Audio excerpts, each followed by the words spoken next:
សមត្ថកិច្ចចម្រុះឡោមព័ទ្ធឃ្លាំងមួយកន្លែងនៅខណ្ឌមានជ័យរកឃើញទំនិញកិច្ចពន្ធជាង76តោនចូលពីថៃរាជធានីភ្នំពេញបើតាមសេចក្តីរាយការណ៍បឋមបានឲ្យដឹងថាកម្លាំងសមត្ថកិច្ចចម្រុះចោះឡោមព័ទ្ធឃ្លាំងស្តុកទំនិញមួយកន្លែងដើម្បីត្រួតពិនិត្យនិងឆែកឆេរដោយរកឃើញទំនិញចំនួន7មុខមានទម្ងន់ប្រមាណជាង76តោនមិនទាន់បានបង់ពន្ធត្រឹមត្រូវថែមទាំងជាផលិតផលនាំចូលពីប្រទេសថៃទៀតផងការចោះត្រួតពិនិត្យនេះបានធ្វើឡើងនៅវេលាម៉ោង2រសៀលនៅថ្ងៃទី4តុលាឆ្នាំ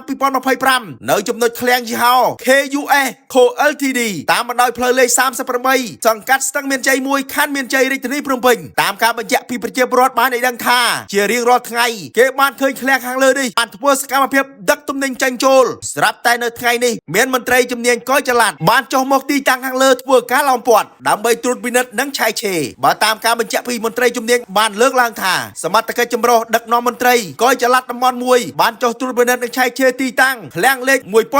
1669បានរកឃើញទំនិញគ្មានការបង់ពន្ធចំនួន7មុខភាគច្រើនគឺជាប្រហិតនាំចូលពីប្រទេសថៃនិងផ្លែឈើនាំមកពីចិនសរុបប្រមាណ76តោនបច្ចុប្បន្នទំនិញ7មុខខាងលើត្រូវបានមន្ត្រីជំនាញកបបនាំយកមួយចំនួនទៅពិសោធន៍ដើម្បីពិនិត្យគុណភាពជាបន្ត